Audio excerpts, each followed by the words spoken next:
ತರಕಾರಿಗಳನ್ನು ಮಾರುವೆ. ಅಕ್ಕ, ಮೆಣಸಿನಕಾಯಿ ಎಷ್ಟು ರೂಪಾಯಿ? 40 ರೂಪಾಯಿ ಕಡಿಮೆ. ನಾನು ಡಾಕ್ಟರ್, ರೋಗಿಗಳ ನೋಡುವೆ. ನರ್ಸ್, ಇವರಿಗೆ ಇಂಜೆಕ್ಷನ್ ಕೊಡುವೆ. ನಾನು ನರ್ಸ್, ನಾನು ಇಂಜೆಕ್ಷನ್ ಕೊಡುವೆ. ನಾನು ಟೀಚರ್, ಮಕ್ಕಳಿಗೆ ಪಾಠ ಮಾಡುವೆ. ಮಕ್ಕಳ ಕನ್ನಡ ಪಾಠ ಬರೆಯಿರಿ. ನಾನು ರೈತ, ಹೊಲದಲ್ಲಿ ಕೆಲಸ ಮಾಡುತ್ತೇನೆ.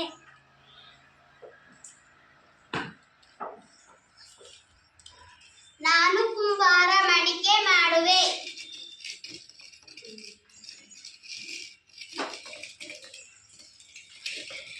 ಹಣ ಕುಡುಗಲ.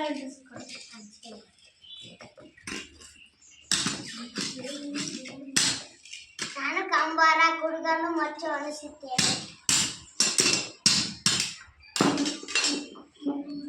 ನಾನು ಜಡ್ಜ್, ನಾನು ನ್ಯಾಯವನ್ನು ಕೊಡುವೆ. ನಾನು ಲಾಯರ್, ವಾದವನ್ನು ಮಾಡುವೆ. ನಾನು ಇಂಜಿನಿಯರ್, ಬಿಲ್ಡಿಂಗ್ ಮನೆಯನ್ನು ಕಟ್ಟುವೆ.